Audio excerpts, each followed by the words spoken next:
Bonjour à toutes et à tous. Aujourd'hui, petite vidéo destinée aux personnes qui préparent seules le CAPES ou l'agrégation d'histoire, donc sans avoir forcément de prépa universitaire. C'est une vidéo que je vous avais promis depuis un petit moment déjà et j'ai pris pas mal de retard et j'en suis désolée.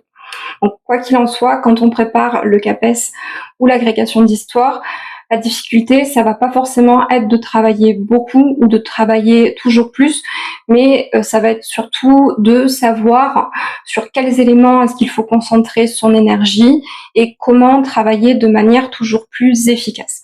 Donc dans cette vidéo, je vais vous présenter 7 conseils que vous pourrez utiliser dès le début de votre préparation. Mon premier conseil, c'est de ficher les lettres de cadrage pour comprendre les attendus du programme. Et je dis bien ficher et pas lire, parce qu'il y a encore trop de candidats qui se contentent de lire les lettres de cadrage. C'est un bon début, mais c'est insuffisant, même si vous les lisez plusieurs fois. En réalité, c'est la première fiche que vous devez réaliser, puisque c'est celle qui va diriger, orienter toutes les autres fiches. Donc, réalisez-les bien, correctement, même si elles ne doivent pas être trop longues, ces fiches. Sélectionnez bien les éléments les plus importants. Premièrement, le cadre chronologique en histoire ou spatial en géographie, les espaces concernés par le programme, les principales notions, les principaux concepts. Dégager aussi les grands enjeux, les grandes problématiques qui traversent les programmes et ensuite identifier bien les grandes thématiques que vous allez ensuite devoir travailler dans le détail. Donc, faites-les, ces fiches courtes, concises, synthétiques. Et pour les personnes qui préparent le CAPES Bac+3 et qui s'inquiètent de l'absence de lettres de cadrage pour les programmes, je vous renvoie à ma précédente vidéo dans laquelle je vous explique comment construire vos propres lettres de cadrage. Votre deuxième réflexe, ça pourrait être d'aller lire les rapports de jury pour vous familiariser avec les attendus méthodologiques des différentes épreuves. Et je ne parle pas simplement de lire la description des différentes épreuves. Donc vous pouvez aller lire les rapports de jury qui sont déjà parus. Donc pour les concours externes, ça va être à partir de 2025 puisque ceux de 2026 ne sont pas encore sortis. Je vous conseille de lire ceux des 4 ou 5 dernières années.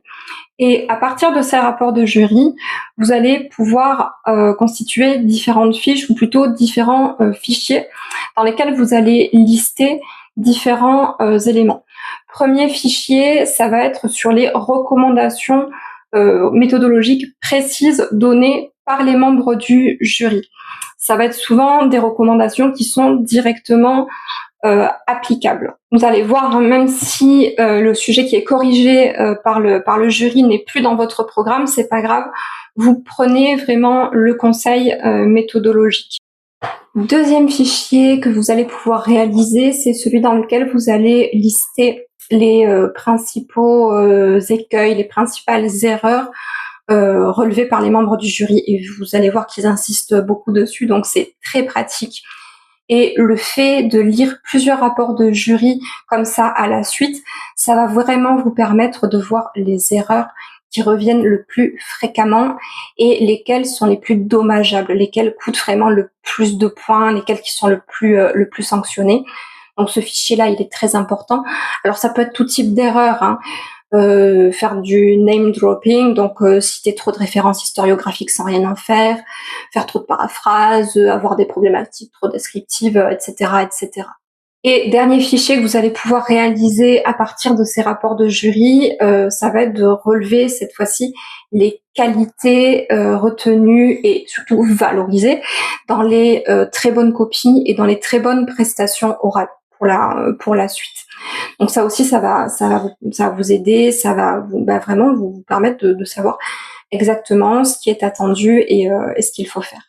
Donc avec tout ça, vous aurez différents fichiers que vous pouvez évidemment compléter quand le rapport de jury 2026 sera sorti. Ça va vous faire gagner beaucoup de temps par la suite et j'espère également beaucoup de points.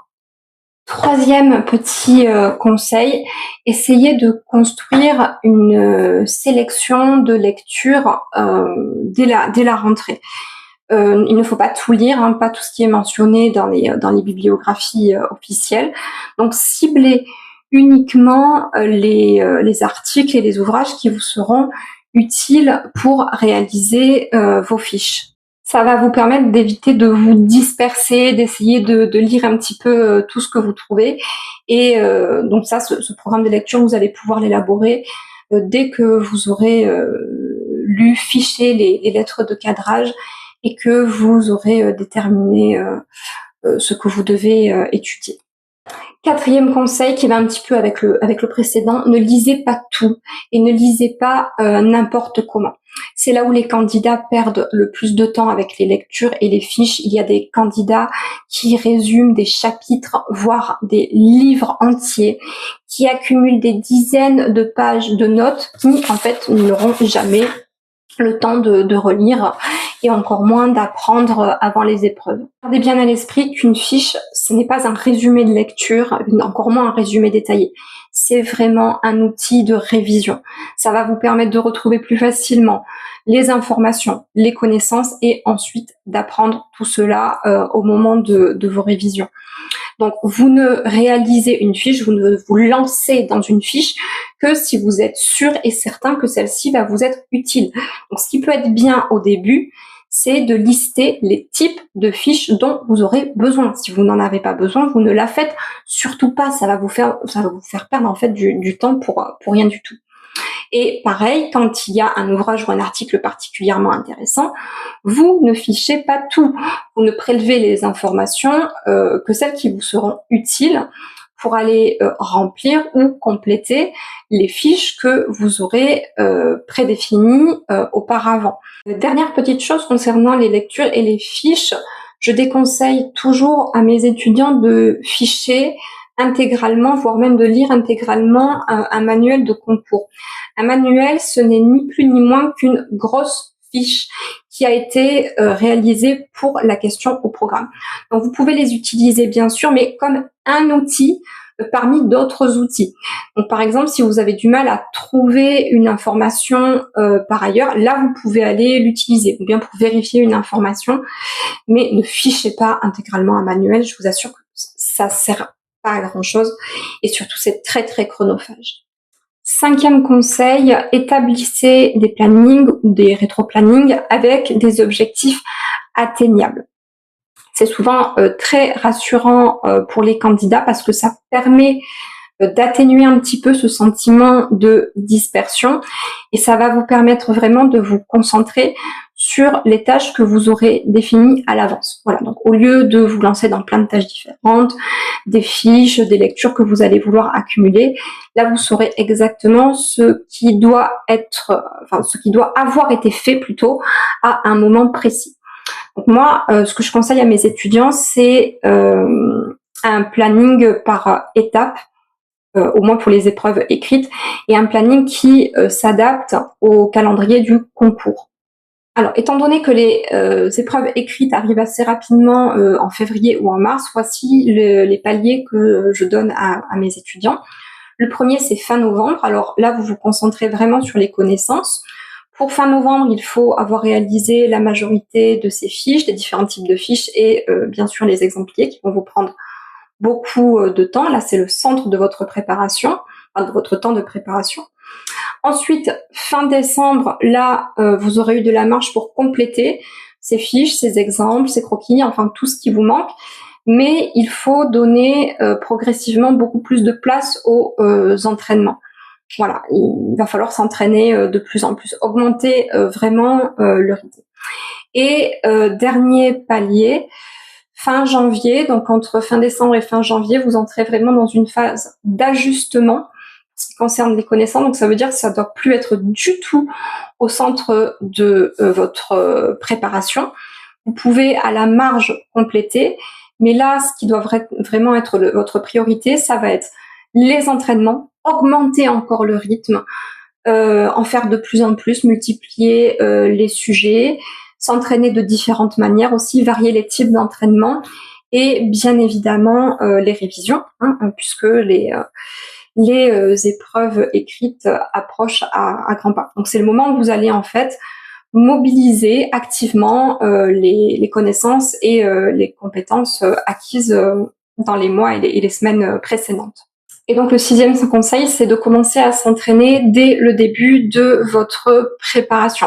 Il ne faut surtout pas attendre le dernier moment pour commencer à s'entraîner, puisque c'est en s'entraînant sur des sujets concrets que vous allez comprendre ce qu'on attend de vous en termes de méthodologie, que vous allez acquérir cette méthodologie et que vous allez la perfectionner durant tous les mois de préparation. Au début, ça peut être des entraînements assez courts, ça peut être se limiter à une analyse de sujet, puis progressivement, vous allez pouvoir passer par exemple à un plan détaillé. Moi, j'aime beaucoup les entraînements sous forme de plan détaillé. Surtout dans les premiers temps de votre préparation, si vous bloquez un petit peu parce que vous avez l'impression que vous n'avez pas assez emmagasiné, on va dire, de connaissances pour traiter un sujet, je vous rappelle que vous pouvez très bien garder auprès de vous vos fiches, vos cours pour réaliser un entraînement. Vraiment, n'hésitez pas. Vous n'êtes pas obligé de vous entraîner dans des conditions qui seront celles du concours. Commencez avec tous les outils que vous avez réalisés. Il faudrait surtout pas que ce manque de connaissances au début de la préparation, où vous découvrez un petit peu les questions au programme, vous les maîtrisez pas encore très bien, ça devienne un blocage. Et finalement, ça va avoir un double effet positif. Donc déjà, ça va vous enlever ce blocage, et en plus, vous allez pouvoir commencer à mobiliser toutes ces connaissances de manière active. Donc ça va vous permettre d'apprendre aussi en même temps et de voir en fait comment vous allez mobiliser les connaissances. Et enfin, dernier conseil, je pense qu'il vaut toujours mieux être dans un groupe de travail, donc constituer ou intégrer un groupe de travail, surtout quand on prépare seul un concours. Il ne faut pas rester isolé. Et ce groupe de travail, ça va devenir un véritable soutien. Ça va vous faire gagner du temps. Ça peut être un soutien psychologique aussi, c'est important, et un soutien méthodologique, on va le voir. Alors pourquoi est-ce que ça peut vous faire gagner du temps? Eh bien parce que dans le groupe de travail, vous allez pouvoir vous répartir les tâches. Les lectures, les fiches, les croquis, les exemples, etc. Et aussi appui méthodologique. Pourquoi? Parce que vous allez pouvoir organiser des sessions de travail et surtout des sessions d'entraînement. Ça peut être, je sais pas, des petites sessions de 2 heures où vous prenez un après-midi ou une matinée, je sais pas, pour vous entraîner sur des sujets précis. Il peut y avoir différentes phases. Dans une première phase, donc vous projetez le sujet, surtout si c'est un sujet de dissertation. Chacun apporte ses réflexions, ses idées, ses angles d'approche. Donc vous mobilisez tout ça tous ensemble. Après, il peut y avoir une deuxième phase aussi où on entre dans un travail un petit peu plus individuel. Chacun réfléchit à une problématique, à un plan, peut-être un plan détaillé. Et ensuite, chaque membre du groupe peut proposer sa problématique et son plan aux autres. Pourquoi est-ce que ça peut être intéressant? Parce que vous allez voir c'est très bizarre, mais souvent on remarque beaucoup plus les erreurs méthodologiques dans le travail des autres que dans son propre travail. Donc ça peut être vraiment très très intéressant de fonctionner comme ça. Dans ce groupe de travail, vous allez voir qu'il peut être particulièrement précieux, surtout si vous préparez le concours seul, sans prépa officielle, enfin universitaire, et que donc souvent vous n'avez pas d'enseignant pour vous apporter des corrections sur un travail donné. Voilà, vous savez que la correction, le regard des pairs aussi, ça peut être très important. Petite mise en garde toutefois. Il y a parfois un petit écueil pour les groupes de travail, donc c'est pour ça que je préfère en parler, même si dans la majorité des cas ça se passe très bien. Le principal écueil des groupes de travail, souvent, c'est le déséquilibre quand il y a des membres qui produisent énormément, qui font la majorité du travail, et d'autres membres qui parfois produisent moins ou se contentent de récupérer les fiches, les croquis, enfin le travail effectué. Donc ce qui peut être bien de faire au tout début, d'autant que là on est au début, ça va être la rentrée, ça peut être de fixer quelques règles très simples, ça peut être de manière très courtoise. Ça peut être de dire qu'est-ce qu'on attend en termes de travail, en termes de production, qu'est-ce qu'on attend au niveau des délais, des échéances, qu'est-ce qu'on attend en termes de fréquence, des échanges, etc., etc. Donc, une petite sorte de charte, même très très informelle, ça peut être utile. Et en fait, vous verrez, ça peut éviter beaucoup de frustration à tout le monde finalement. Donc voilà pour ces petits conseils. Comme toujours, n'hésitez pas à me dire s'ils vous ont été utiles, parce que quand on se lance dans la préparation de ces concours, ça peut être très difficile, d'autant plus si on n'a pas de prépa officielle et donc pas de préparateur. Il peut vite y avoir ce sentiment d'être submergé, la peur de se disperser.